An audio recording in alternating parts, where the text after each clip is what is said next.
Yeah. Ouais. Alors bonsoir. Nous allons donc commencer cette étude de Parashat Tetzaveh et nous allons passer immédiatement en mode de partage d'écran pour suivre ensemble le texte et les sources que je voudrais analyser avec vous. Attendez, je vais mettre en marche ma vidéo également. Voilà. Donc, mode partage d'écran.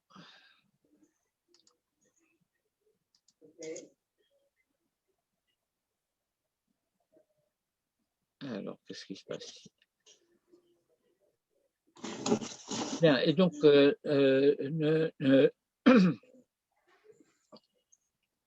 nous allons étudier à partir du premier verset de la paracha trois thèmes qui se relient respectivement dans la chronologie du verset lui-même, au fait que cette paracha ne commence pas du tout à la manière habituelle, qui serait Vaidaber Hashem el Moshe les morts, Daber el Beni Israël, Veikru elecha, etc. Mais Ve'ata tetzaveh et Beni Israël, Veikru elecha shemen zait zach, katit lamaor, le ha'alot ner tamid. Et donc, le premier thème sera sur ce Ve'ata. Le deuxième thème sera sur Tetzaveh et Bnei Israël, et le troisième thème, le Ha'alot Ner Tamid. Et nous verrons comment ces thématiques s'organisent et se relient en fin de compte ensemble. Et nous donne un panorama assez particulier, assez puissant même, je dirais, sur tout ce qui est enseigné depuis d'ailleurs le début de Parashat Teruma concernant la construction, on a l'habitude d'appeler ça le tabernacle du désert, mais ce terme de tabernacle qui est, comment dirais-je,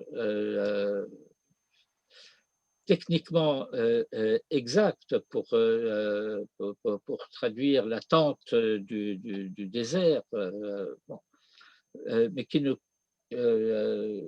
contient pas du tout, ne serait-ce qu'en connotation, en allusion, les deux notions interconnectées dans le sujet, qui sont Mikdash et Mishkan. Le mot ne témoigne pas de ce qu'il représente.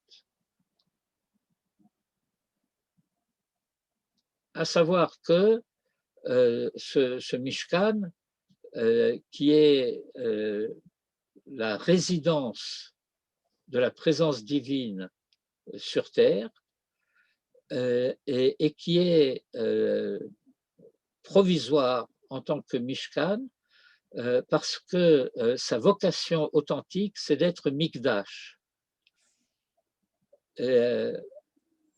Aussi bien Mishkan que Mikdash, avec leur préfixe même, comme c'est d'ailleurs le cas pour mitzvah, indiquent qu'il s'agit non pas d'une fin, mais d'un moyen.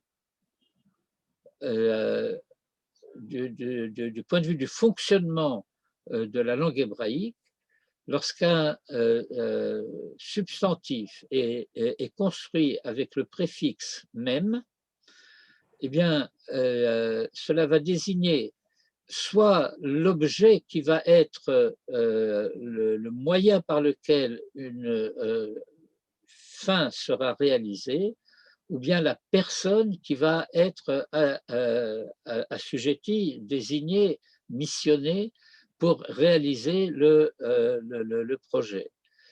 en termes contemporains, si vous voulez, dans un tout autre registre, vous avez ce qu'on appelle un ordinateur, que la plupart d'entre vous doivent utiliser d'ailleurs dans le cadre de notre étude pour se connecter à Internet avec ce programme de Zoom.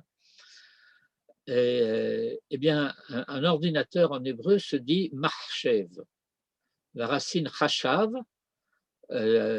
qui a entre autres le sens de calculer. Et vous vous souvenez que avant que cela s'appelle un ordinateur, ces machines s'appelaient des calculatrices. Et en français classique, ce que nous disons mahashava en hébreu s'appelait calcul, au sens de pensée, mais du fait qu'il s'agit d'une pensée organisée pour réaliser un certain objectif, une certaine fin. Alors, Marchev, c'est la calculatrice, et le Mechachev, c'est le calculateur. Et donc, aussi bien Mitzvah, Mishkan, Mikdash, et toutes ces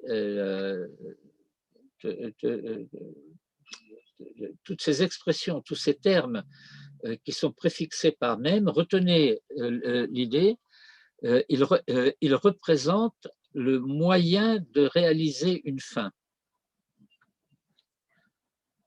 Et donc, nous sommes dans le cadre, dans le contexte des instructions, des préceptes donnés par Dieu à Moïse concernant la construction de ce Mishkan.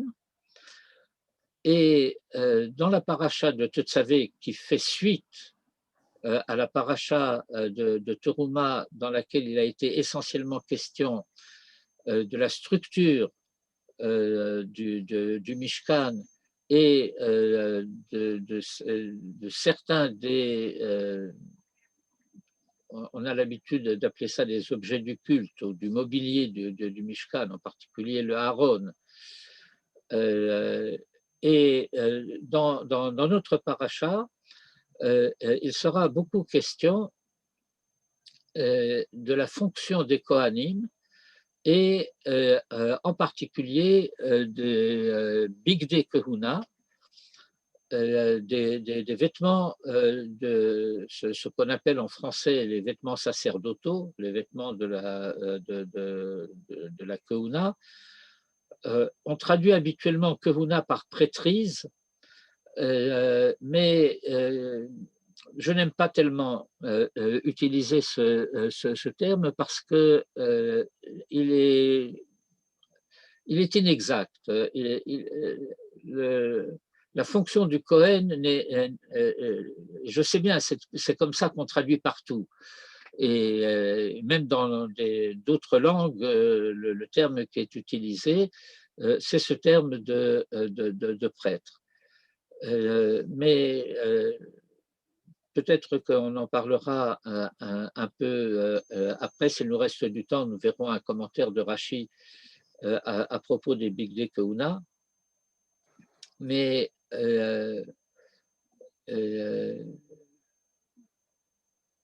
bon, bref. Et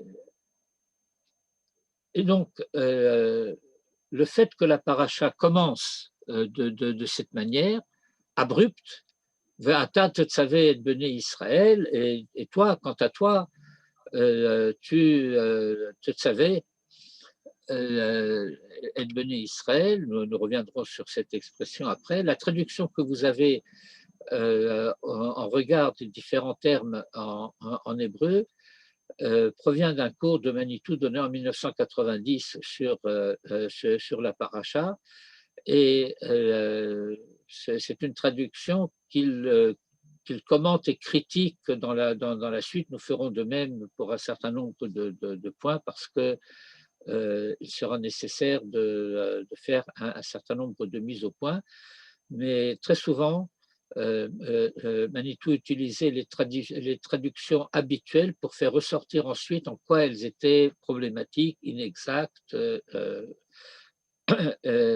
induisant parfois même en erreur. Et donc le fait que la paracha commence de cette manière abrupte, Va'ata tetzavé, et quant à toi tu ordonneras, se relie à un thème très important qui est le fait que le nom de Moïse n'apparaît pas dans cette paracha. Or, depuis que Moïse est apparu dans le récit de la Torah au 2e chapitre du livre de Shemot, eh bien, il n'y a pas de paracha dans laquelle son nom ne figure pas, jusqu'à la fin du livre, jusqu'à la fin de la Torah, sauf dans cette paracha-ci. Et la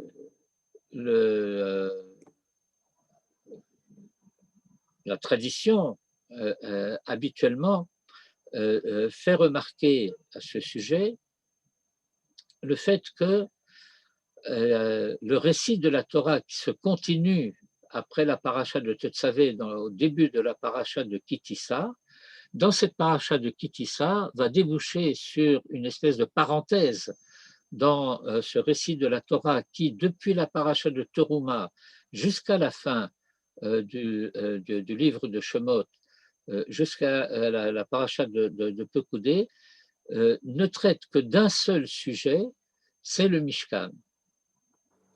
Et donc, si vous voulez, on peut structurer de la manière suivante tout le livre de Shemot. Une première moitié du livre de Shemot a pour thème Galout et Geoula. L'exil est secondairement par rapport à l'exil, mais très lié à l'exil, l'asservissement à l'Égypte et la délivrance de l'Égypte. Et ce qui apparaît dans les parachiotes de Yitro et de Mishpatim, qu'on a l'habitude d'appeler le don de la Torah, la révélation, etc., fait en fait partie de la sortie d'Égypte en tant que telle. Elle est une étape significative de la sortie d'Égypte elle-même, déjà annoncée par la Torah dans la paracha de Vaera, mais ce n'est qu'une étape. Or, il arrive très souvent que dans des cours, des personnes pieuses, parfois même des rabbins, il arrive que les rabbins soient pieux, eh bien,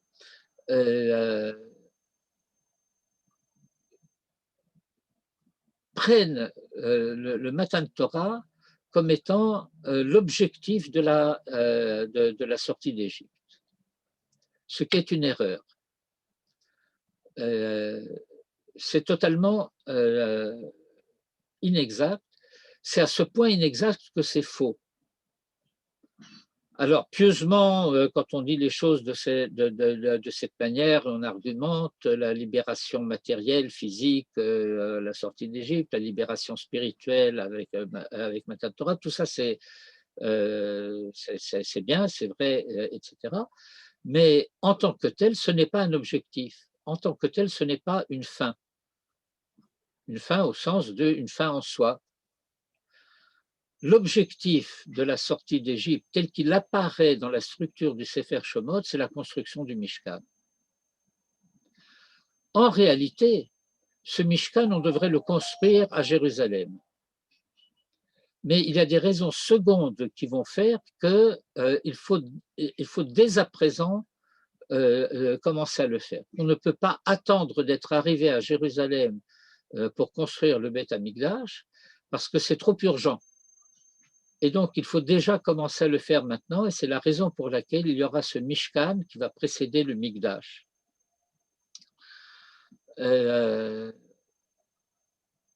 Mais l'objectif, c'est ce Mikdash. Or, il y a un verset très clair qui se trouve dans le Sefer Vaïkra, si mes souvenirs sont exacts, c'est dans la paracha de Bechukotai, et qui dit je suis Hachem votre Dieu qui vous a fait sortir du pays d'Égypte pour vous donner le pays de Canaan pour être pour vous Dieu. Et donc la Torah elle-même a dit quel était l'objectif de la sortie d'Égypte. L'objectif de la sortie d'Égypte, c'est pour que Israël, résidant dans le pays d'Israël, puisse avoir un Dieu qui soit, comme nous disons, le Dieu du monde, le Dieu unique, tout ce que vous voudrez au niveau des attributs, des adjectifs, des désignations, etc. Mais c'est cela l'objectif de la sortie d'Égypte. Et c'est en cela que la sortie d'Égypte, bien que ce qui s'est produit soit irréversible, est inachevée. Elle est inachevée parce que la génération qui est sortie d'Égypte n'est pas rentrée en Eretz Israël. Et c'est cet inachèvement de la sortie d'Égypte qui a pour conséquence le fait que nous avons un calendrier dans lequel il va y avoir toutes sortes d'événements, nous appelons cela des fêtes, en hébreu ça s'appelle des moradim. Même lorsque nous disons chagim, c'est inexact de traduire par fête, parce que la notion de chag se rattache à la notion de cycle et non pas à la notion de fête. Moed, ça se rattache à la notion de rendez-vous, de rencontre. En français, nous disons fête. Bon, et quand on dit Chag Sameach, on dit bonne fête. Ouais, de quelle manière il y a des déplacements de sens qui s'opèrent et qui dénaturent dans une large mesure le rapport que nous avons avec notre propre tradition à travers ce vocabulaire de traduction lorsque les mises au point ne sont pas faites. Et donc, nous sommes dans la deuxième paracha de la deuxième moitié du Sefer Shemot qui s'occupe du sanctuaire et qui débouche sur le début de la paracha de Kitissa où ces instructions se poursuivent. Et puis, il y a comme une parenthèse, incident bien que grave de parcours, et que nous connaissons sous l'appellation de la faute du veau d'or. Peut-être la semaine prochaine, puisque c'est la paracha de Kitissa la semaine prochaine, peut-être que je pourrais consacrer une partie du cours à expliquer en quoi, en fait, une des problématiques de la faute du veau d'or est en elle-même liée à la construction du Mishkan. J'en dirai déjà un mot nécessairement ce soir, mais sans le développer outre mesure. Et donc se produit la faute du veau d'or. C'est une faute grave et c'est une faute d'idolâtrie, mais ce n'est pas une faute d'idolâtrie simple. C'est une faute d'idolâtrie dont l'idole est Moïse. C'est-à-dire que la faute du veau d'or, telle qu'elle est explicitement formulée dans la paracha de Kitissa, cette partie du peuple qui s'est adjointe à Israël au moment de la sortie d'Égypte était constituée de tout un ensemble de populations mélangées qui étaient asservies en Égypte de la même manière qu'Israël et qui ont souhaité participer de la délivrance d'Israël et de se joindre à Israël, prêts pour cela à recevoir la Torah, mais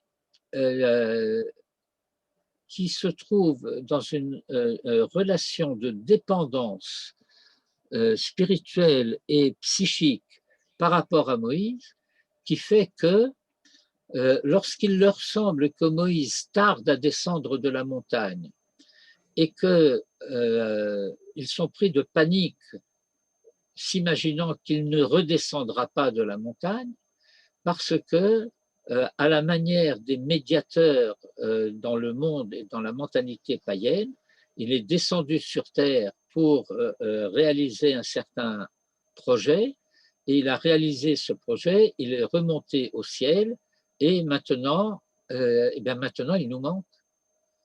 Et donc, il s'adresse à Aaron, qui est le second de Moïse, son frère aîné, mais son second dans la direction du peuple à la sortie d'Égypte, et ils lui disent, fais-nous des dieux, Aselanu Elohim, qui marchent devant nous, parce que cet homme Moïse qui nous a fait monter d'Égypte, nous ne savons pas ce qu'il est advenu de lui.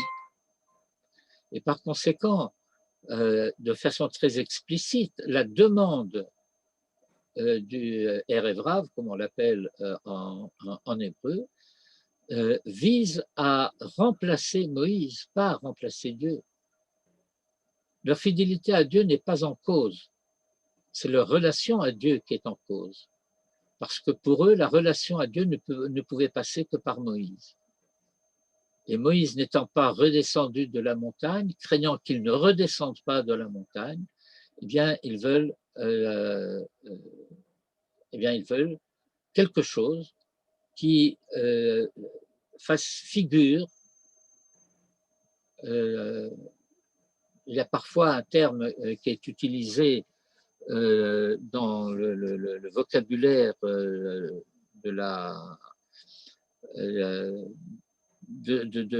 ce type d'idolâtrie, c'est le simulacre. Un objet qui simule et remplace, ou parfois sert de véhicule à la présence du Dieu que cette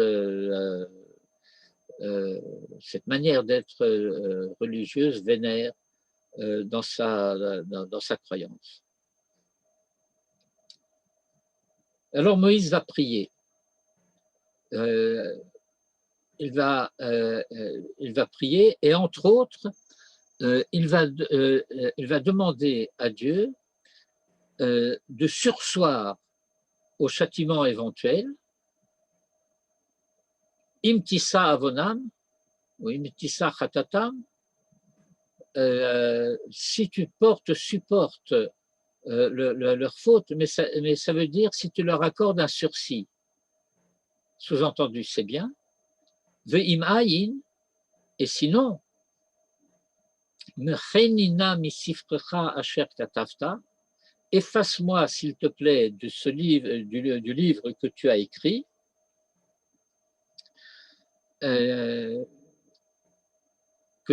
ça veut dire que tu m'as dicté pour que je l'écrive. Mais Mechenina misifrecha asher katavta. Dieu lui répond, celui qui a fauté contre moi, celui-là, je l'effacerai. Sous-entendu, mais pas toi, Moïse. Mais le Talmud nous dit, en prononçant cette phrase « efface-moi de ton livre », Moïse, en quelque sorte, formulait une malédiction contre lui-même. Et le Talmud nous enseigne la malédiction d'un Talmid Chacham, la malédiction d'un sage, même lorsqu'elle est sans objet, Afilo al-Chinam, parfois dans certains commentaires, on trouve Afilo al-Tnaï, mais dans le Talmud, originellement, c'est sans objet, al-Chinam, Mitkayeme, se réalise, j'ajoute, en quoi que ce soit. Quand nous étudions ce thème avec Manitou, il faisait remarquer que cet enseignement du Talmud vise à nous faire comprendre que lorsque on dit qu'une malédiction serait sans objet, eh bien, il faut ajouter apparemment. Apparemment, cette malédiction est caduque, parce que Moïse a dit « efface-moi » et Dieu lui a dit « je ne t'efface pas, celui qui a fauté, celui-là je l'effacerai ». Or, ce n'est pas Moïse qui a fauté. Alors, pourquoi cela se réalise malgré tout et que la tradition enseigne, eh bien, c'est dans cette paracha de Tetzavé que cela se réalise. Parce que dans le cycle de la lecture de la Torah, on a bouclé une boucle complète. On est arrivé jusqu'à la paracha qui précède celle dans laquelle s'est trouvée formulée cette malédiction, et donc dans cette paracha, le nom de Moïse n'apparaît pas. Mais donc il faut comprendre que si c'est apparemment que la malédiction est sans objet, ça veut dire au premier regard, vu du dehors, mais que lorsqu'un Talmid Chacham profère une malédiction, elle a toujours un objet. Même si cet objet est en quoi que ce soit refusé, réfuté par Dieu, il n'en reste pas moins que, à défaut de dire un objet, elle avait un motif, elle avait une raison d'être. Bien entendu, le Talmud va surtout insister sur le fait de la Mesirat Nefesh de Moïse en faveur d'Israël. Que lorsque Moïse dit Mechenina misifrecha, c'est Mesirut Nefesh sans réserve pour le salut d'Israël. Mais ce que nous apprenons, c'est que bien entendu, cette Mesirut Nefesh est pure et totale et entière et sans réserve, mais elle a aussi une dimension dans laquelle il y a en quelque sorte une prise de responsabilité de Moïse dans l'événement qui s'est produit. Parce que c'est lui qui a décidé de faire sortir le Erev Rav d'Égypte. Et ça appartient à la prochaine paracha, mais il est inévitable d'avoir à en parler et à en dire un mot déjà ce soir, dans le cadre du thème que nous étudions là. C'est le fait que lorsque Dieu va s'adresser à Moïse et va lui dire « Va, descends, parce que ton peuple que tu as fait monter du pays d'Égypte, eh bien, il s'est mal conduit. Il a fauté et fait fauter, parce qu'il a entraîné une partie d'Israël à sa suite dans son idolâtrie. » Et Rashi explique « Shichet ha'am en ketivkan » il n'est pas écrit le peuple s'est corrompu, mais ton peuple s'est corrompu. Ton peuple à toi, Moïse, que toi, tu as pris la responsabilité de faire monter, c'est Dieu dans le commentaire de Rashi qui s'adresse à Moïse, que tu as pris la responsabilité de faire monter d'Égypte avec toi, et tu ne m'as pas consulté à ce sujet, parce que tu as dit, il est bon que des gens de partout s'attachent à la présence divine, c'est-à-dire se convertissent. Cette petite remarque incidente, et tu ne m'as pas consulté, tu as fait ça de ta propre autorité, tu ne m'as pas consulté, eh bien, se traduit de la manière suivante.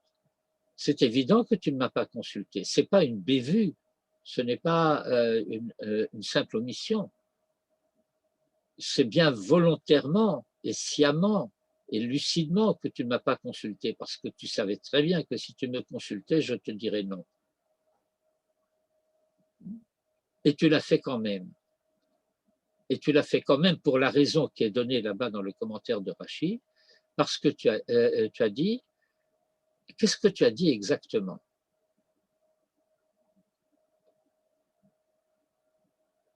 Qu'il est bon que des non-hébreux s'attachent à la présence divine.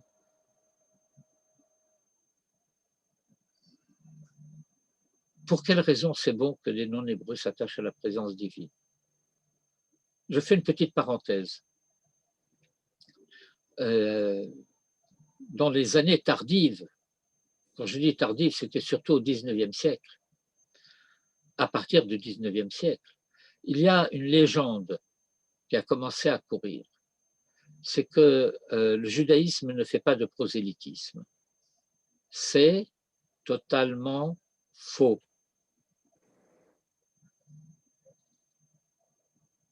Le judaïsme ne fait pas de prosélytisme de contrainte, mais il diffuse son message. Et lorsque des gens des nations décident qu'ils souhaitent assumer cette même destinée qui est celle d'Israël, qui veulent joindre leur destinée à la destinée d'Israël, alors on vérifie si leurs motivations sont claires, et si c'est le cas, eh bien, on les accueille et on leur fait une grande fête. Et dans les premières années de l'ère actuelle, comme on dit,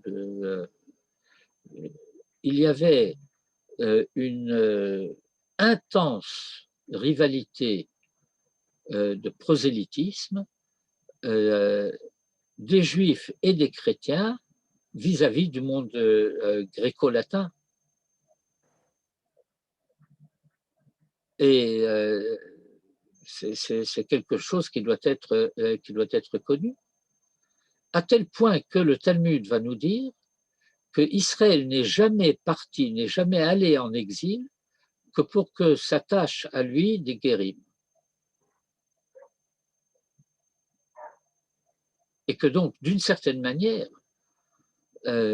l'exil, ce n'est pas tellement, c'est aussi, mais ce n'est pas tellement une dimension de châtiment de faute, mais d'une finalité qui a pour objet que ceux d'entre les nations qui autrement auraient eu du mal à entendre parler d'Israël et de sa Torah, parce que à cette époque-là, il n'y avait pas Internet, il n'y avait pas la télévision, il n'y avait pas Zoom, eh bien, ils pouvaient entendre parler de la Torah et d'Israël par la présence des communautés juives dans le paysage qui était le leur.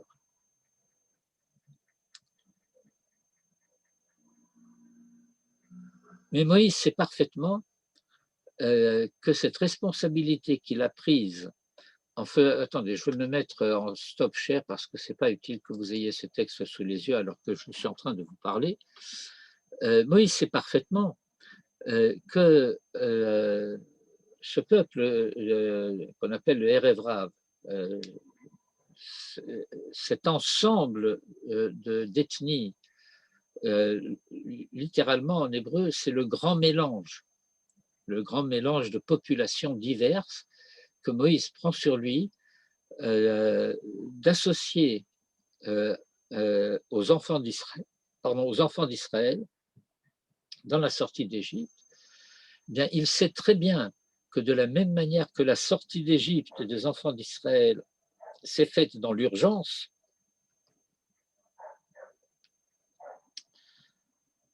la sortie de ce Erev Rav associé à Israël, eh bien, cette association aussi s'est faite dans l'urgence. Parce que ce Erev Rav partage une histoire commune avec Israël en Égypte, souhaite participer à la Géoula d'Israël et est prêt pour cela à recevoir la Torah d'Israël, mais ce Erev Rav n'a pas reçu l'éducation que les Hébreux ont reçue. En particulier, ils ne sont pas descendants d'Abraham, Isaac et de Jacob, pas seulement physiquement, pas seulement au niveau de la filiation directe, mais pas non plus dans la filiation spirituelle, et surtout pas non plus dans la filiation morale. Et cela signifie que la manière dont ils reçoivent la Torah de Moïse, ils l'ont pas encore tout à fait reçu, mais ils ont entendu avec Israël les Aseret Adibro.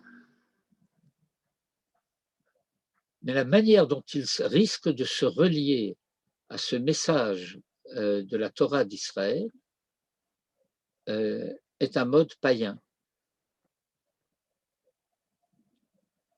Et dans leur mentalité païenne, eh bien, la faute qu'ils vont commettre, ça va être de transformer, de faire de Moïse une idole qu'ils vont adorer. Et Manitou faisait remarquer que c'est quelque chose qui est très systématique et significatif des religions païennes, qui consiste à faire de celui au travers de qui passe la médiation avec la divinité, avec le divin, d'en faire une idole.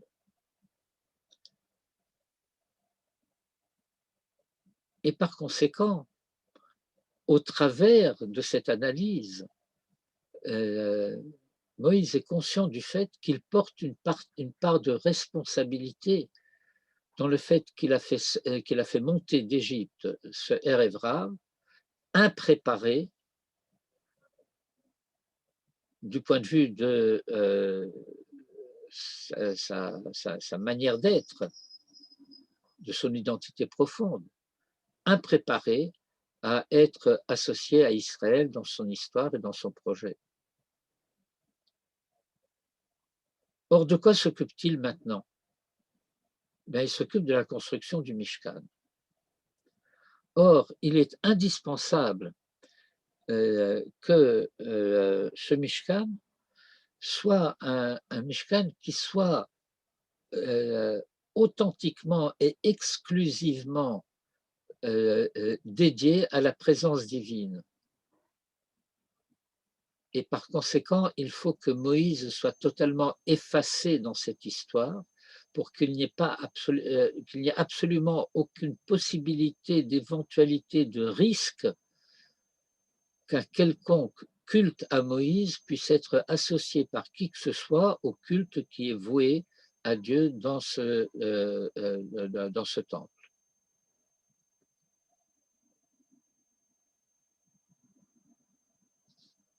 Dans un article que Manitou avait écrit dans les années 54-55 pour Targum à Orsay, il a, dans 2 livraisons de Targum, écrit un long article sur Moïse, qui est intitulé Moïse, serviteur et maître, ceux qui possèdent, et je souhaite que tout le monde possède le livre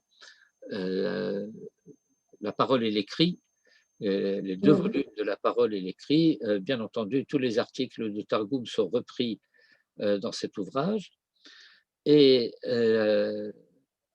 la conclusion de Manitou concernant la figure de Moïse est que Moïse est le médiateur envoyé par Dieu pour détourner le peuple de la médiation.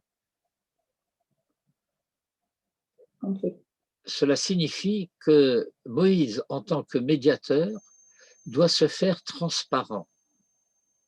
Parce que le risque permanent, c'est que celui qui va faire médiation entre Dieu et le peuple, en même temps qu'il fait médiation, fasse obstacle, que sa personne s'érige en quelque sorte en barrière entre Dieu et les hommes, parce que sa fonction l'exige.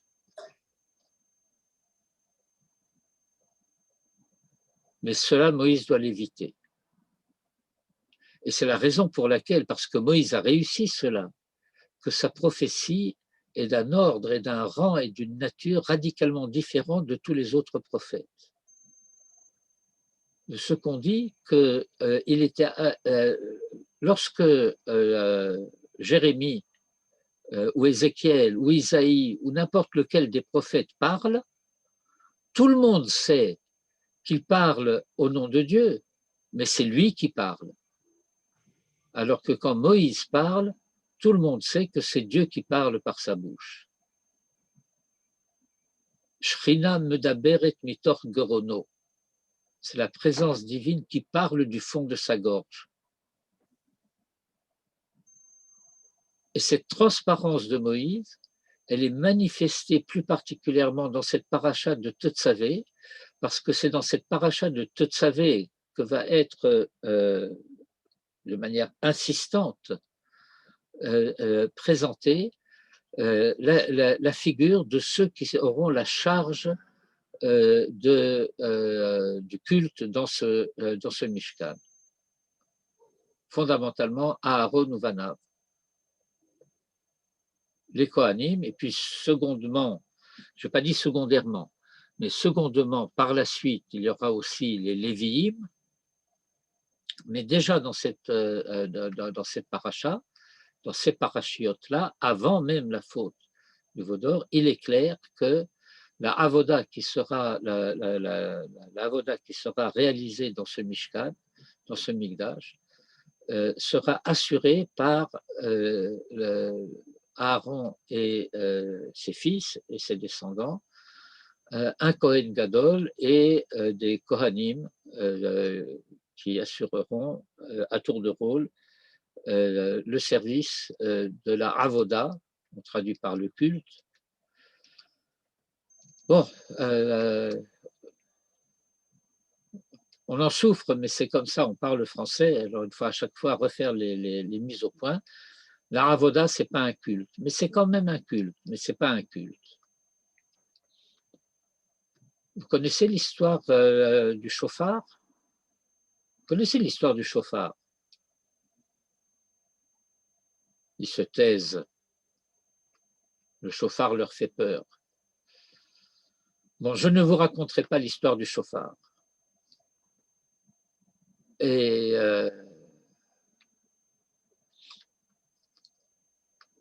pourquoi? On ne la connaît pas. Ouais. Je suis sûr que vous la connaissez. Non. C'est l'histoire de la trompette. Voilà. Oui, là, ça va. Non, ça va, je ne peux pas me faire. Alors, Il y a de la concurrence déloyale, là.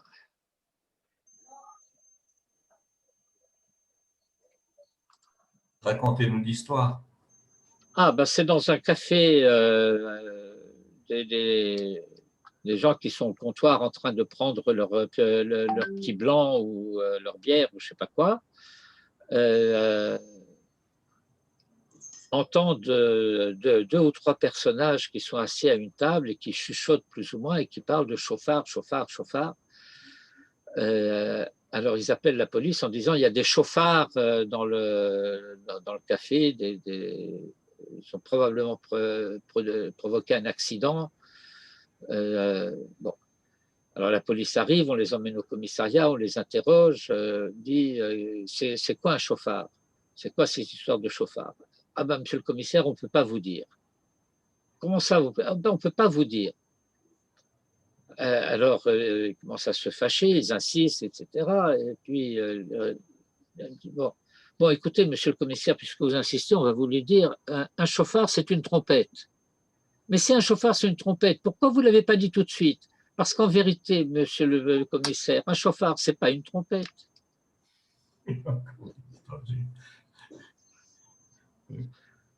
Alors la avoda, c'est le culte, mais ce n'est pas le culte.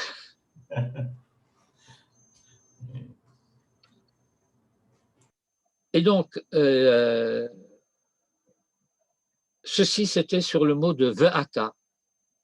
Et donc, nous avons cette espèce de quasi-paradoxe, si vous voulez, concernant cette paracha de Tetzavé, que le nom de Moïse n'apparaît pas, mais qu'il est présent partout. Parce que tous les versets, pratiquement, sont ve'ata, ve'ata, ve'ata, ve'ata, ve'ata, ve'ata. C'est toi qui es comment dirais-je, le maître d'œuvre. Betzalel sera le chef des travaux, mais le maître d'œuvre, c'est Moïse. Mais ce doit être une présence effacée. Parce qu'il faut qu'il soit absolument clair et évident, et finalement c'est devenu clair et évident pour la tradition juive, il n'y a aucun doute à cet égard, qu'il n'y a jamais eu, et il n'y a aucune, comment dirais-je, ni tentation, ni le moindre indice qui pourrait laisser croire que les Juifs, au-delà du respect et de la vénération qu'ils ont pour Moïse en tant que Moshe Rabbeinu, que Moïse notre maître, il n'y a pas le moindre risque d'un culte qui serait rendu à Moïse. Et la tradition a tout fait pour l'éviter, depuis le fait que eh bien, on peut aller faire un pèlerinage sur la tombe de Rabbi Shimon Bar Yochai et c'est cachère. Mais on ne peut pas faire de pèlerinage sur la tombe de Moïse. Imaginez quel succès touristique ça aurait été.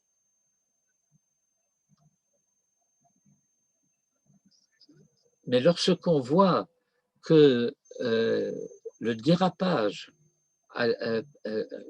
par rapport aux tzadikim, lorsqu'on va célébrer une hiloula, lorsqu'on va faire un pèlerinage sur une tombe, etc., et qu'on voit les dérapages qui peuvent se produire par la ferveur, mais dérapages quand même, eh bien, on comprend parfaitement que la Torah est témoignée elle-même dès le moment où Moïse quitte l'histoire de ce monde, que on sait dans quelle région Moïse est enterré, mais on ne connaît pas l'emplacement de sa tombe. Velo yada ish et kevurato.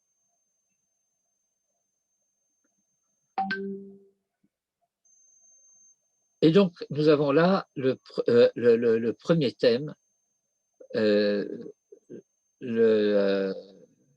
fait que le nom de Moïse n'apparaît pas, et la raison pour laquelle il n'apparaît pas, et la manière, j'ai essayé de l'expliquer le plus simplement possible, mais le plus complètement possible aussi, que Moïse est parfaitement conscient de cette exigence de transparence et d'effacement même, c'est lui-même qui l'a formulé, lié au risque que sa présence même implique. Je reviens maintenant en mode de partage d'écran pour la suite du texte.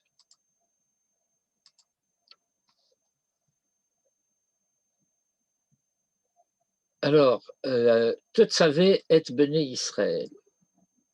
Alors, ici, Manitou utilise, bien entendu, comme je l'ai expliqué tout à l'heure, les formulations, les traductions classiques, mais cette traduction classique, et Manitou insistait souvent sur le fait qu'elle est inexacte, jusqu'à être fausse, parce que « et Béné Israël » n'est pas un datif, pour qu'on puisse dire « aux enfants d'Israël ». C'est un accusatif.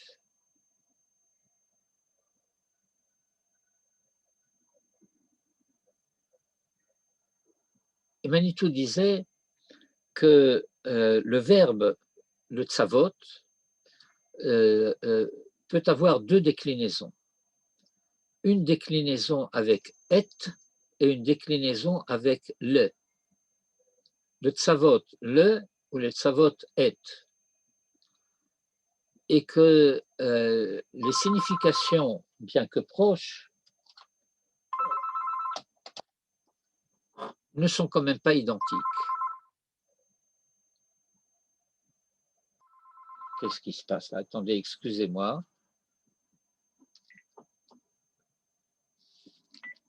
Excusez-moi une seconde.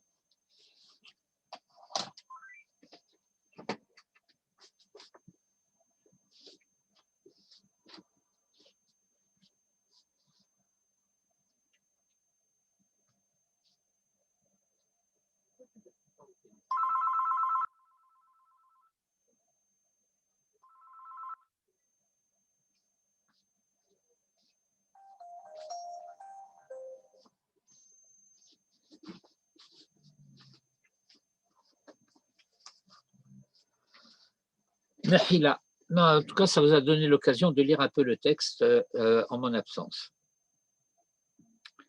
Et donc, le tsavot, ça veut dire effectivement ordonner. Mais le tsavot c'est pas exactement cela. Puisque nous parlons français, nous allons nous servir d'une tournure française qui permet de mettre cela en évidence à la manière dont Manito avait l'habitude de le faire lorsqu'il nous enseignait ce passage et cette idée autour de le tsavot. C'est que le tsavot, cela signifie donner des instructions. Mais le tsavot cela signifie instruire. Il y a une grande différence entre donner des inscriptions et instruire. Donner des instructions, c'est Shulchan Aruch. Voilà, il y a cela à faire et voilà comment on fait. À la manière dont naguère un préparateur en pharmacie recevait une ordonnance et devait préparer la potion, la médication, en prenant de manière extrêmement précise et délicate les différents ingrédients qui devaient servir à réaliser cette ordonnance. Mais instruire, c'est autre chose. Instruire, c'est former. Instruire, c'est faire en sorte que ceux qui auront été instruits sachent d'eux-mêmes et par eux-mêmes ce qu'il y a à faire.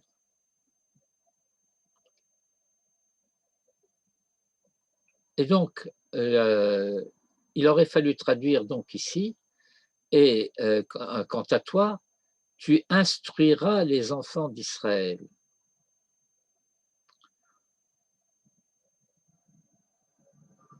Et donc, la suite du verset, à partir de là, se comprend beaucoup mieux. Parce que si tu ordonneras aux enfants d'Israël, il aurait fallu dire de prendre. Et il n'est pas écrit de prendre. Il est écrit Tetzavé et Béné Israël. Et vous voyez ici sur le Aleph, là, vous avez ce point au-dessus du Aleph qui est un taram qui s'appelle un Reviya. Et Reviya, c'est ce qu'on appelle un signe disjonctif, un taram mafsik. Il y a une hiérarchie dans les taramim. Il y a des taramim qui sont conjonctifs, il y a des taramim qui sont disjonctifs, il y a des taramim disjonctifs faibles, et puis plus forts, et puis encore plus forts. Par exemple, si on voulait faire une comparaison avec la ponctuation française, eh bien, on a une virgule, on a un point-virgule, et puis on a un point. On peut en rajouter quelques autres. Il y a des points de suspension, il y a des points d'exclamation, des points d'interrogation. Il y a 2 points. Le seul signe, comment dirais-je, le seul signe de ponctuation qui termine une phrase en français, c'est le point.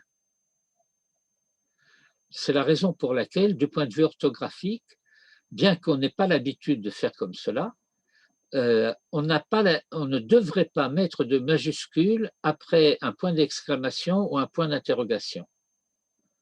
Parce que le point d'exclamation, le point d'interrogation ne termine pas une phrase.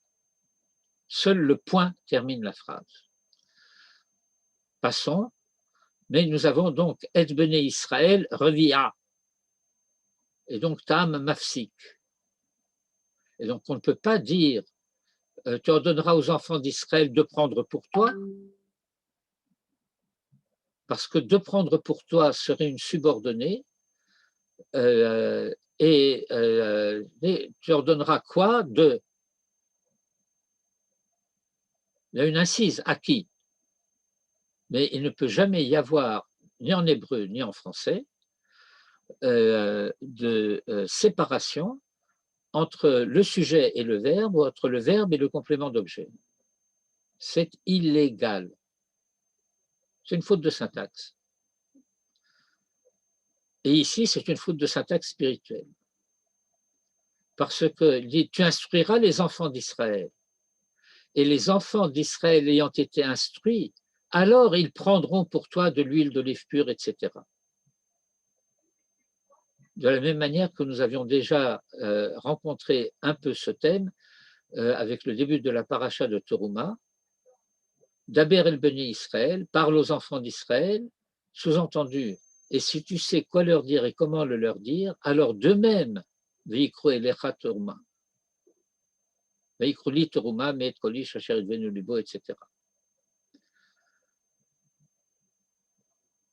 Et donc là encore, cela se relie à une des dimensions de ce que j'ai expliqué tout à l'heure concernant le rôle de Moïse en tant que médiateur, c'est que si Moïse est celui qui ordonne, et Moïse va ordonner, Torah Tziva Lanu Moshe, mais il faut qu'il sache l'ordonner de telle manière que cette manière d'ordonner ne fasse pas écran entre Dieu et le peuple, et que c'est par le fait d'avoir été instruit que le peuple fera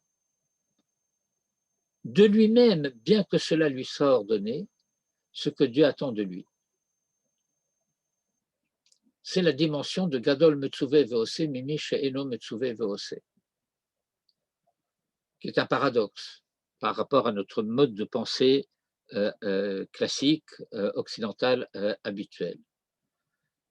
Si de moi-même je veux faire le bien, eh bien c'est beaucoup mieux que si quelqu'un m'ordonne de faire le bien.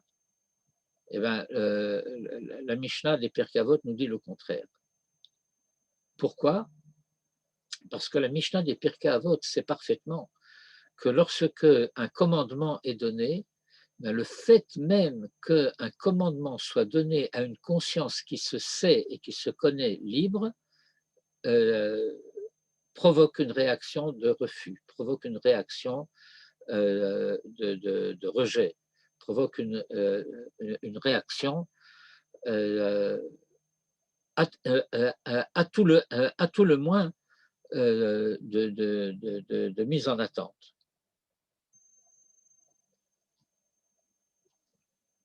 Or, la psychologie classique, simple, pas une grande découverte, nous enseigne que ce que j'aurais voulu faire moi-même, dès le moment où on me l'ordonne, je n'ai plus envie de le faire.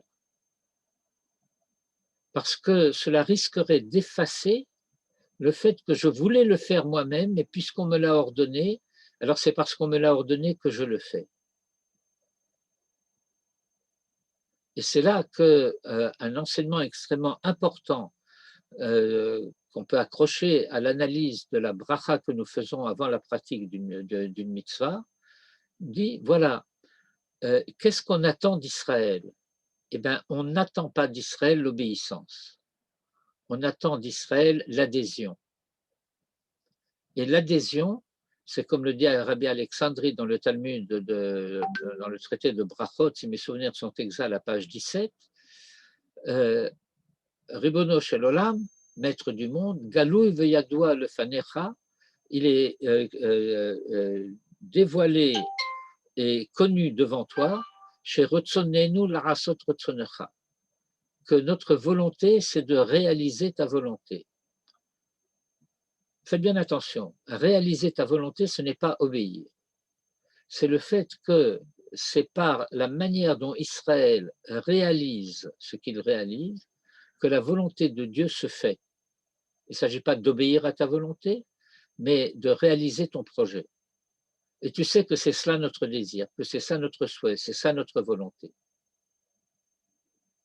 Et donc, nous sommes de ce point de vue-là dans la mentalité de Miché Eno Metsuve Veose. Et néanmoins, d'avoir la pudeur, cela relève de la tsniout, de le faire malgré tout parce que c'est le commandement divin. C'est ce que nous disons dans la bracha, lorsque nous disons Asher Kiddushanu b'mitzvotav, tu nous as sanctifiés par ces commandements. Et dès le moment où j'ai conscience du fait que les commandements me sanctifient, je veux les faire. Oui, mais la bracha continue. Asher Kiddushanu b'mitzvotav v'tzivanu, et nous a ordonné. Et donc, je le fais parce que cela m'a été ordonné, bien que j'aurais voulu le faire de moi-même. Mais ce n'est pas ma volonté que je veux réaliser, c'est la volonté de Dieu. Ceci sur Totsavé et Bnei Israël, Veikru Elecha, Shemen Zaïd Zar Katit Lamaor. Ils prendront pour toi de même l'huile d'olive pure, katit, broyée, pressée, c'est ce qu'on appelle l'huile de première pression. Il faudra que j'ai le texte de ce cours de Manitou, mais je n'ai pas l'audio. Or, la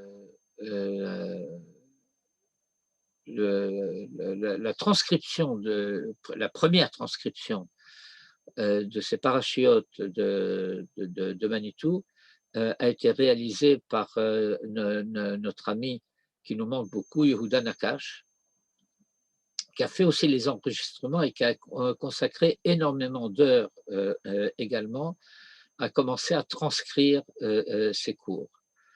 Il était aveugle, très malvoyant déjà, moi à l'époque où je l'ai connu, au milieu des années 60, il était déjà malvoyant, et puis il est devenu de moins en moins voyant. Saginaor, comme on dit en hébreu, ce sont les aveugles qui sont voyants chez nous. Et donc, sa manière d'écrire était très phonétique. Et lorsque l'audio n'était pas très bonne, alors il pouvait avoir un malentendu entre ce que... Donc, il est possible que Manitou ait dit sous pression et qu'il ait écrit sans pression, parce qu'on appelle ça l'huile de première pression.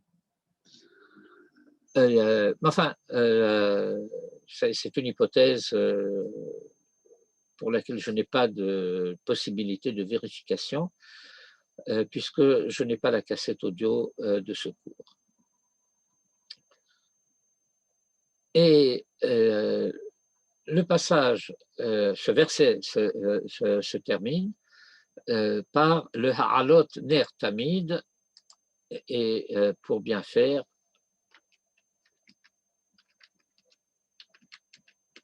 alors, qu'est-ce qui se passe? Le Ha'alot Ner. Pourquoi il ne veut pas? Ah, parce que je suis en français. Dis-le.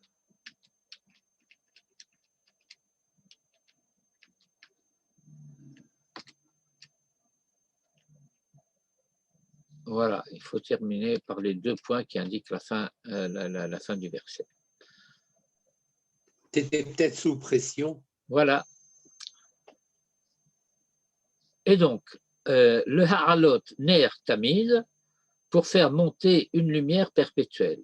Alors, le problème, c'est que perpétuel ne peut pas être un adjectif qualifiant lumière. parce qu'entre ner et tamid, il y a un accent disjonctif. Voilà.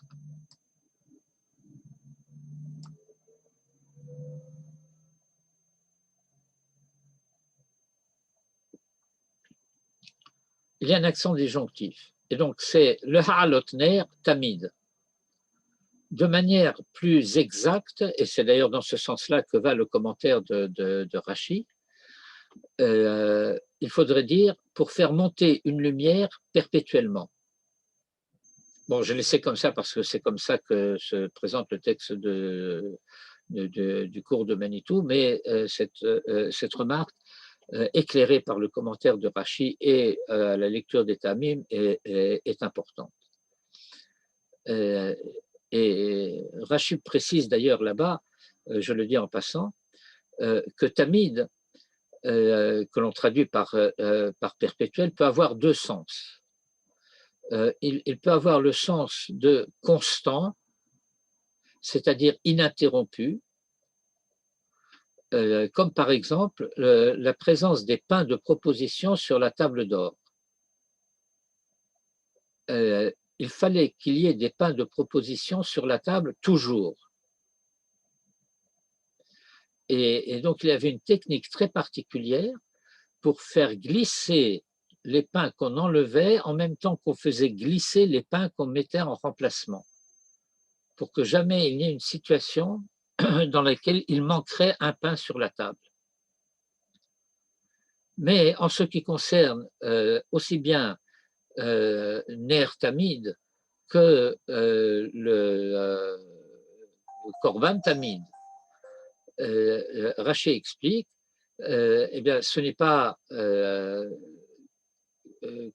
comment dire, c'est pas constant, ce n'est pas quelque chose qui est permanent et ininterrompu, mais ça veut dire que soir et matin, soir et matin, soir et matin, toujours.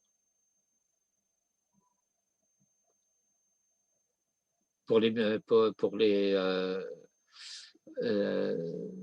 lumières et Korban Tamid, Shacharit Mincha, Shacharit Mincha, Shacharit Mincha,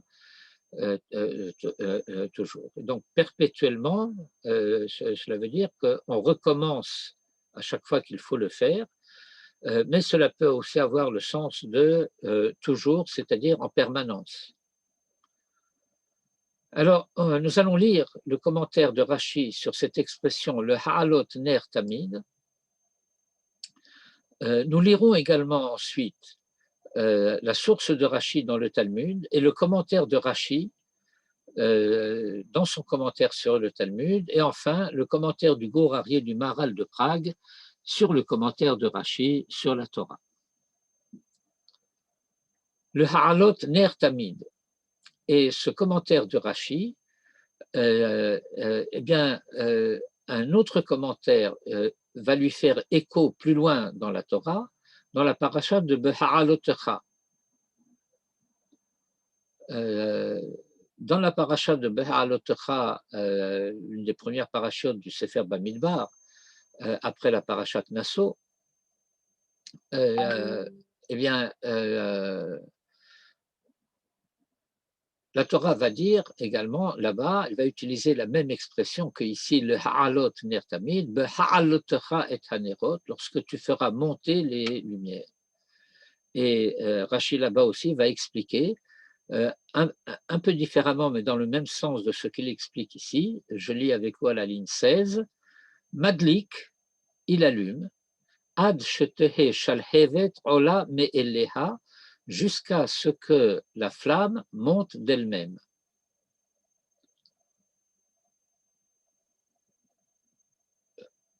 Je ferai tout de suite la remarque que Manitou avait l'habitude de faire à ce sujet, disant, mais qu'est-ce qu'il me dit, Rashi?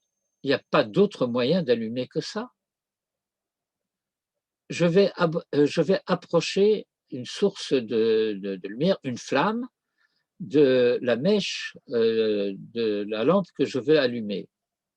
Si je retire, moi, ma source de feu avant que la mèche ait pris, eh bien, je n'aurais pas allumé. il faut que je laisse la flamme en contact avec la mèche que je vais allumer jusqu'à ce qu'elle ait pris, jusqu'à ce qu'elle se soit allumée. Mais est-ce que c'est bien ça que ça veut dire? Alors, comment est-ce que cela est dit dans la Gemara?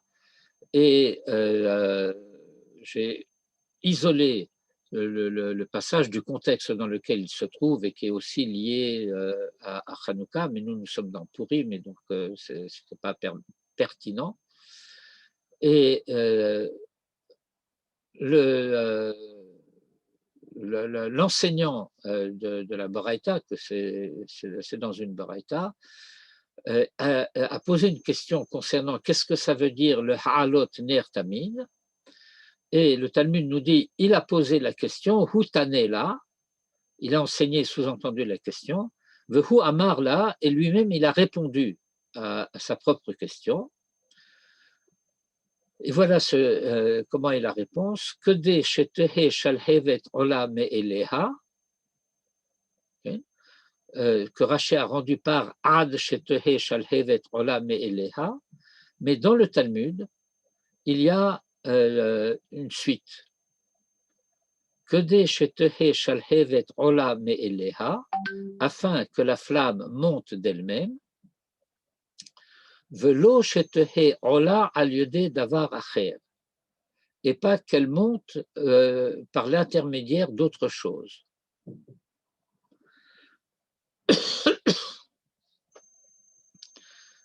Rashi sur le Talmud va expliquer la fin de cet enseignement. Velo shetehe ola al yedei davar acher. Alors voilà ce que Rashi dit. Velo shetehe tzricha tikun vehataya. C'est-à-dire que nous avons à comprendre que dire jusqu'à ce que la flamme monte d'elle-même, cela signifie sans qu'on ait besoin d'intervenir davantage. Si j'ai allumé la mèche, alors j'approchais la source de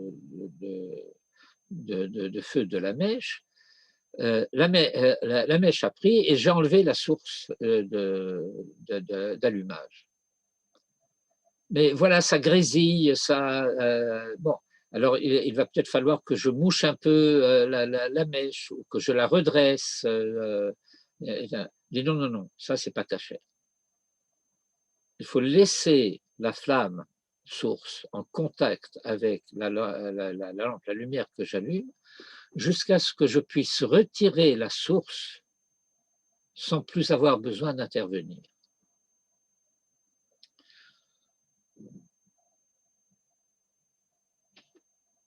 On va lire le Gourarié qui est extrêmement curieux et qui va nous poser des problèmes, mais ensuite tout va s'éclairer puisqu'il s'agit d'allumer une lumière pure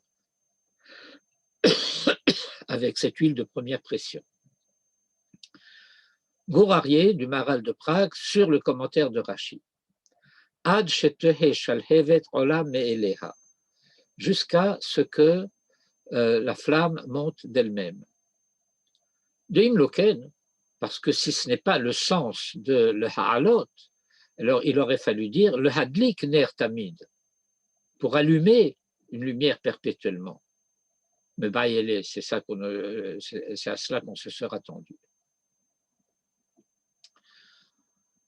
Et là, mais voilà, dit le Maharal, ce que cela vient enseigner, l'ilmod, pour apprendre de cela, chez Yehet Tsarir le hadlik, qu'il sera nécessaire d'allumer ad shetehe shalhevet ola me'eleha, jusqu'à ce que la flamme monte d'elle-même. Mais c'est ça qu'on a dit jusqu'à maintenant. Oui, mais qu'est-ce que ça veut dire, dit le Maharal, ligne 25, velo yadlik hapetila veyanichena, et non pas d'allumer juste la mèche et puis de l'abandonner, vehi madleket atzma veolechet, et ensuite la mèche va continuer à brûler d'elle-même jusqu'à ce qu'elle arrive au contact avec l'huile. Et à ce moment-là, Vezé, pourrait laisser croire qu'elle s'allume d'elle-même. Et donc, nous avons à comprendre d'emblée, avant de continuer la suite de la lecture du Maharal, que nous avons à nous mesurer avec l'allumage donc de ces lumières du chandelier avec deux problèmes qui sont deux problèmes liés bien que en sens contraire.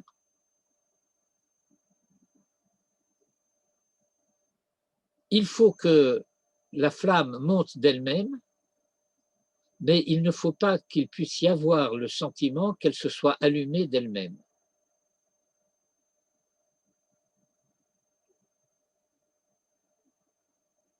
Je dirai un mot à ce sujet à la fin, après avoir fini de lire le Mar. Et là, sarich le hadlika, mais il faut allumer, il faut laisser la flamme en contact avec la mèche, ad shetehe hashalhevet ola me'eleha, comme on l'a dit, ve'yichye le fizeh, le ha'alot ner tamid, sheyichye madlika ad shetichye ola. Et donc, cela veut dire qu'il faut allumer jusqu'à ce qu'elle monte, sous-entendu d'elle-même.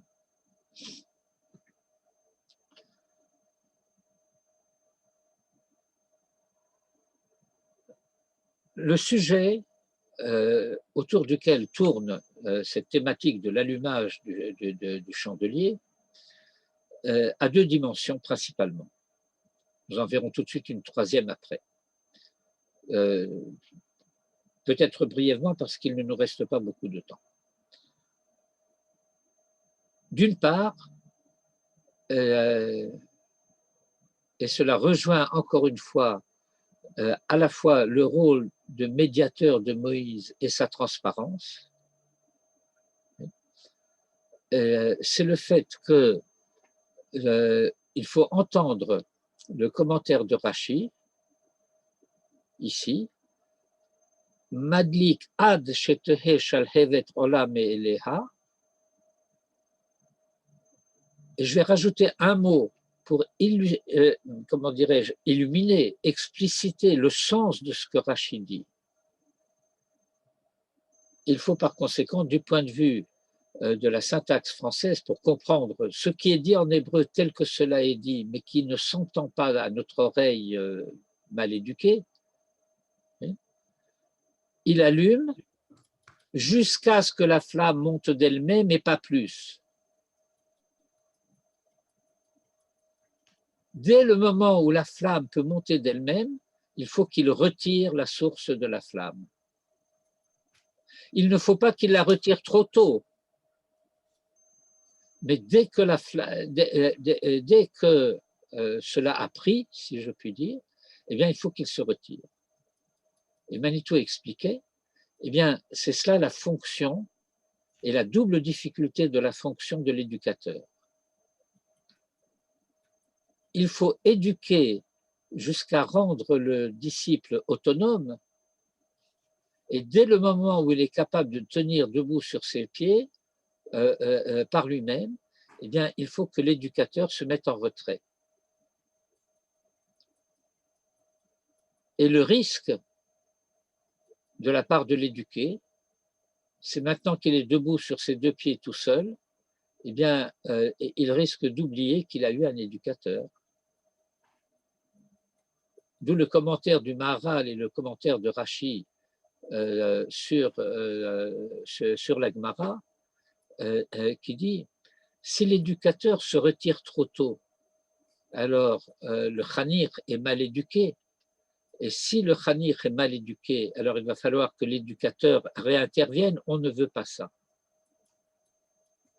On veut une éducation qui soit, comment dire, normale, pas par à-coup, pas avec des ratés.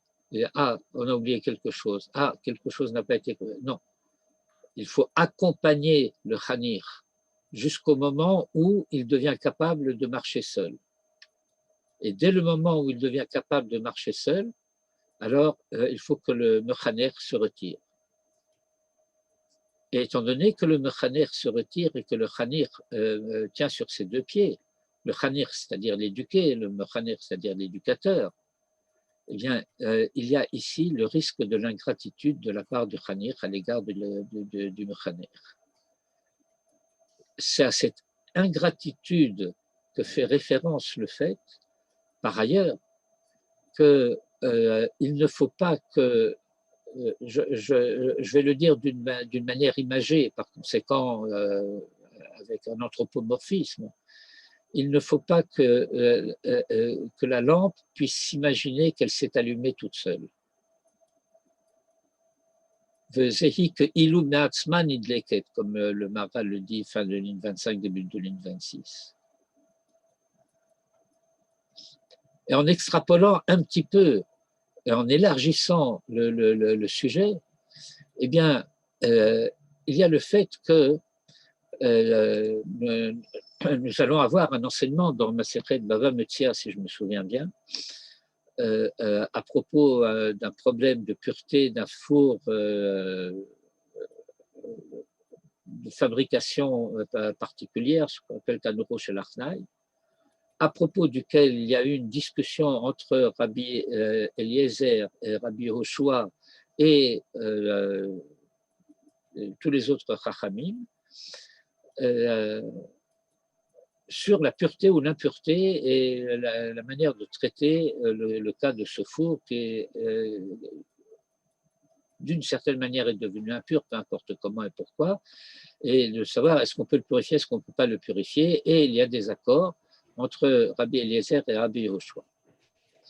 Et alors, Rabbi Eliezer, qui n'arrive pas à convaincre ses collègues du fait que c'est lui qui a raison, oui. Comment?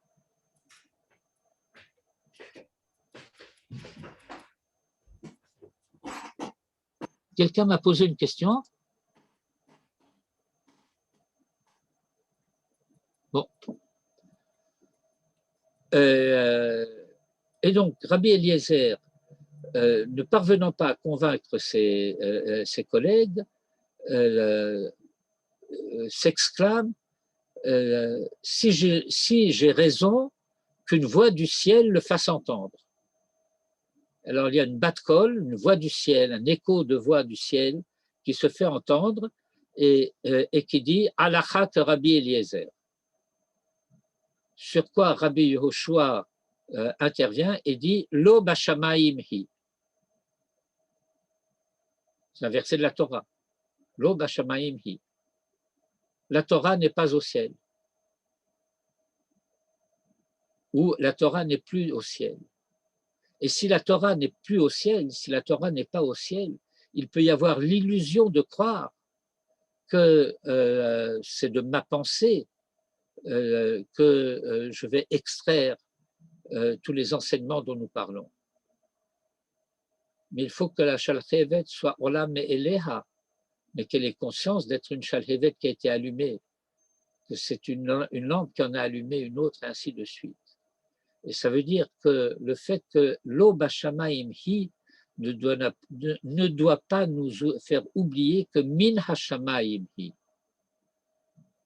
Elle est Torah Min Hashamaim, bien qu'elle ne soit plus Bashamaim. Et ceci était essentiellement le deuxième point. Le troisième point, j'ai le temps encore ou j'ai épuisé le temps? Épuiser le temps, c'est une chose, épuiser les auditeurs, c'en est une autre. Bon, comme vous ne répondez pas, je conclus que vous êtes épuisé. Il me dit mot consent. Consent quoi? Consentant on n'est pas épuisé. Bon, alors. Je ne suis pas épuisé, pardon. Bien, alors j'ai donné une citation aussi d'un enseignement à propos de notre texte dans le Midrash Tanchuma. Oui, quelqu'un voulait dire quelque chose? Vous pourriez revenir sur Torah minashamaim, ce que vous venez de dire à l'instant, j'ai perdu le fil. Eh bien, je dis que le fait que nous disions que c'est le Bedin Shel Mata qui fixe la halacha et le Bedin Shel Ma'ala attend de savoir comment le Bedin Shel Mata va décider et pas l'inverse, à savoir que on ne fixe pas la halacha d'après la prophétie, mais d'après la discussion des Chachamim. Et ce sont les Chachamim, par consensus à la majorité, qui décident la halacha est comme ça.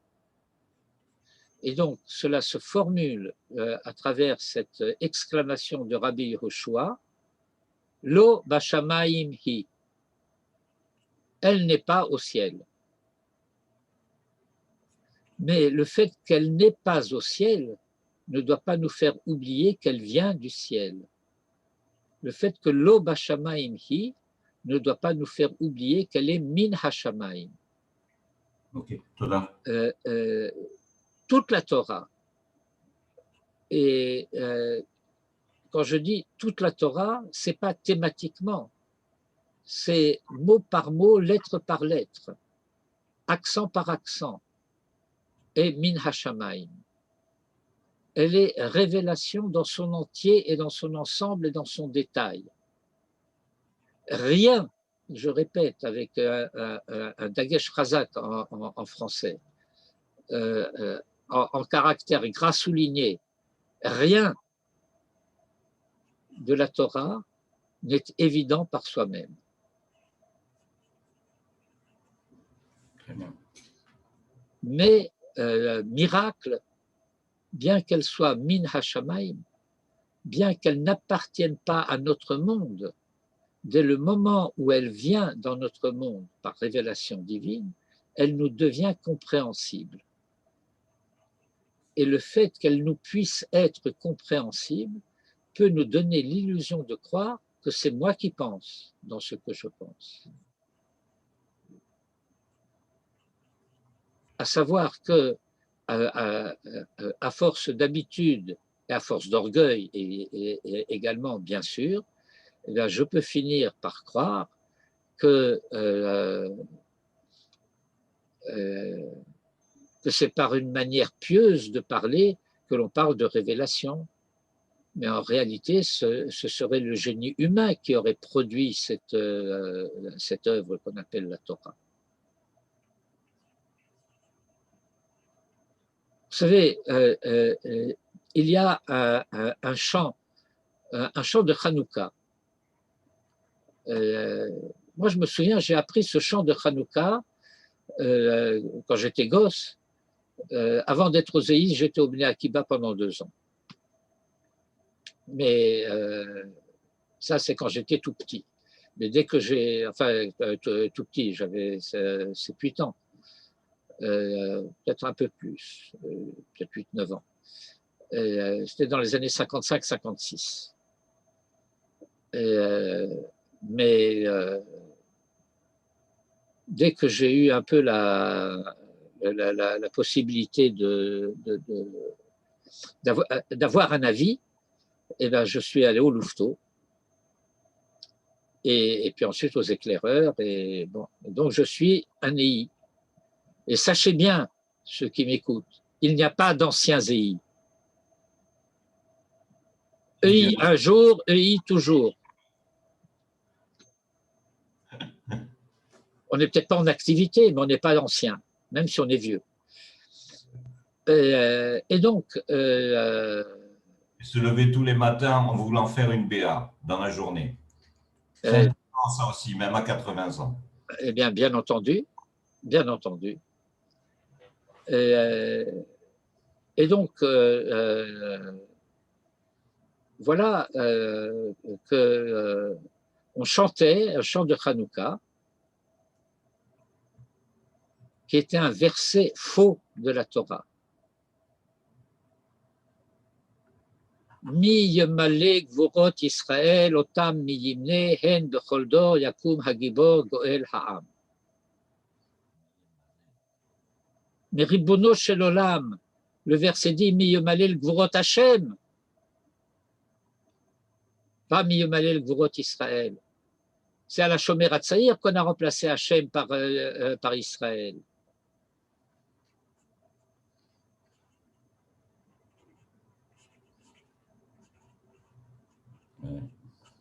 Bon, fermons donc ce chapitre. Je viens au passage suivant. Et très rapidement, parce que nous n'avons pas le temps de le développer, mais sachez bien que j'aurais pu faire le cours tout entier sur cette Gemara de 3 lignes. Enfin, 3 lignes. Elle fait une ligne dans la Gemara, mais dans notre texte, ici, elle est repartie. C'est dans le traité de Menachot, à la page 86a. Amar Rabbi Shmuel bar Nachmani, lignes 5 et 6. Rabbi Shmuel bar Nachmani enseigne. Le texte de la Torah a dit V'yikru elecha. À propos de la terouma, dans Parashat Terouma, il est écrit V'yikru li terouma. Mais ici, à propos de l'huile qui va servir à allumer le chandelier, à diffuser sa lumière, il est écrit Elecha velo li. Le verset dit, je lis la traduction de Manitou. Le verset dit, et ils prendront pour toi, Moïse, et pas pour moi, Dieu, cette huile pour le luminaire. Lo le ora ani tsarir. Je n'ai pas, moi, besoin de sa lumière.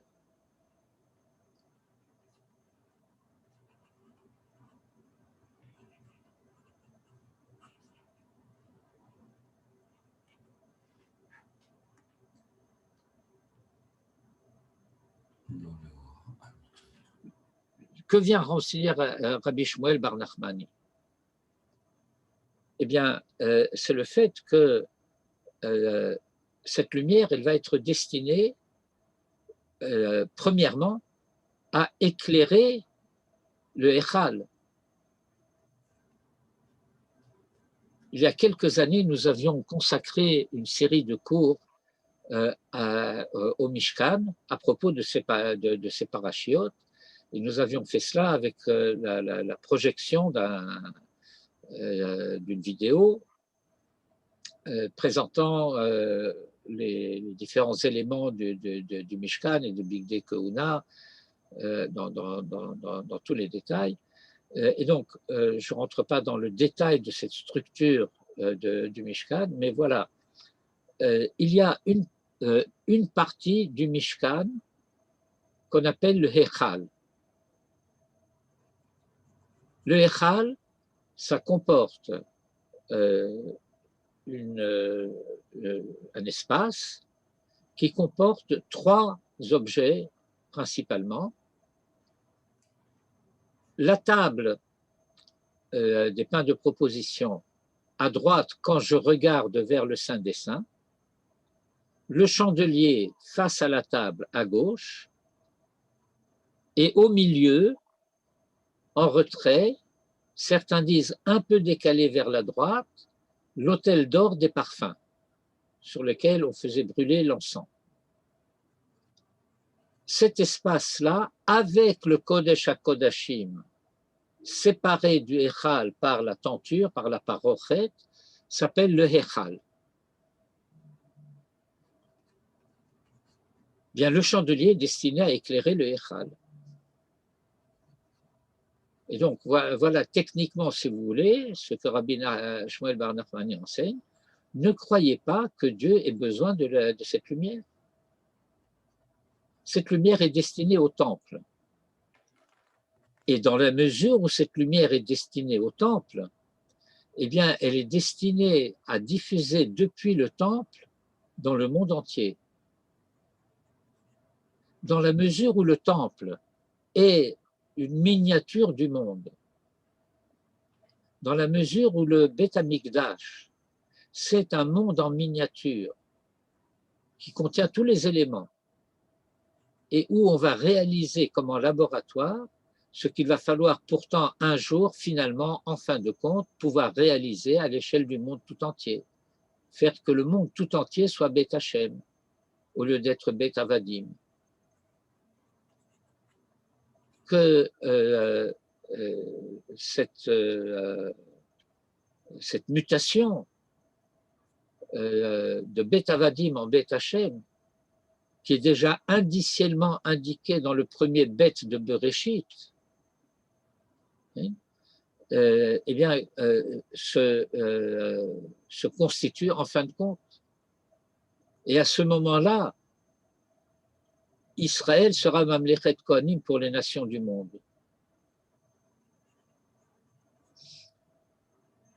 Jusque-là, eh bien, Israël lui-même a besoin de ce Beth Amikdash et de Kohanim qui vont faire la avoda de ce Beth Amikdash, bien que cette avoda qui se fera dans le Beth Amikdash, Israël la dédiera au nom du monde tout entier, de l'humanité tout entière.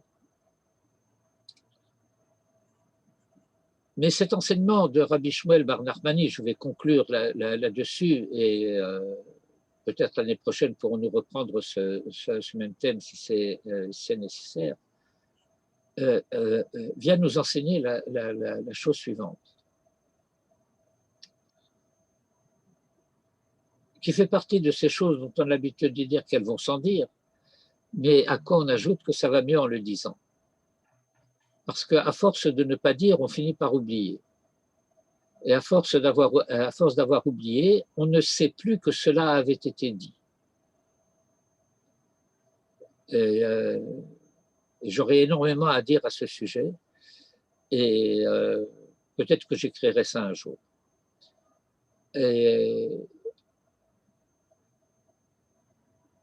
Dieu a créé le monde. Dieu n'a pas créé le monde parce que Dieu aurait besoin du monde.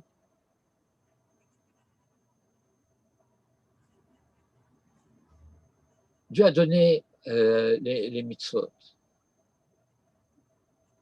Et il y a un midrash très cru qui va nous dire qu'est-ce que ça peut lui faire au bon Dieu qu'on égorge la bête par devant ou par derrière.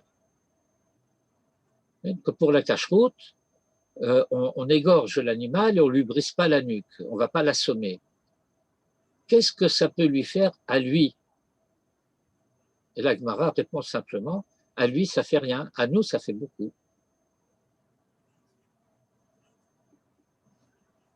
Et donc ce n'est pas parce qu'il a besoin de notre avoda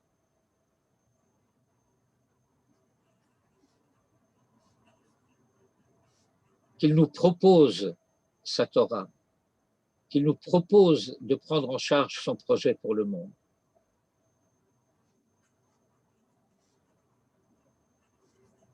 C'est parce qu'il souhaite nous avoir pour associés. Et souhaiter nous avoir pour associés, ce n'est pas l'expression d'un besoin, c'est l'expression d'un amour. Et donc c'est sur cela que je conclurai pour ce soir, en vous souhaitant pour Purim Sameach. Au revoir. Je rappelle à ceux à qui on a besoin de le rappeler que demain c'est Ta'anit Esther et que tous les jeunes, a priori, commencent à partir du moment où on a décidé que la journée s'est achevée. À moins que l'on ait décidé qu'on veut se lever tôt pour manger et boire un peu quelque chose avant que le jeûne n'entre en vigueur, et à ce moment-là, il faut en faire la condition avant d'aller dormir. Erev Tov. Erev Tov. Beaucoup, Erev Tov. Et jusqu'à quelle heure? Purim Sameach. Oui, quelle était la question? Jusqu'à quelle heure peut-on manger demain matin? Ah, jusqu'à... bon, j'ai toujours une petite confusion d'esprit. Il faut à chaque fois que je vérifie si l'aurore précède l'aube ou le contraire. Mais c'est à partir du premier, c'est-à-dire avant que le jour se lève, quoi. Et ça s'appelle comment, la zricha? C'est avant la zricha, avant Hanet. Et le net, c'est combien de temps avant la zricha? Il y a ça Écoute, sur tous les calendriers. tu prends un almanach et tu vérifies. Tu dois pouvoir trouver ce genre d'informations sur Internet. Tu interroges Rabbi Google et… טוב. תודה רבה. Il a une barbe, Rabbi Google? Oh, jusque-là. Et il est à tel point qu'il en est barbant. Ah, il n'est pas barbu. Laila Tov. Tu sais bien que Charlemagne, qu'on appelait l'empereur à la barbe fleurie, était un berbe. Il y avait aussi 2 berbes? Oui, parce que son père s'appelait Pépin.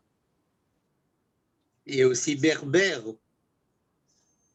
Oui, ça, c'était plus au sud. Laila Tov, Purim Sameach.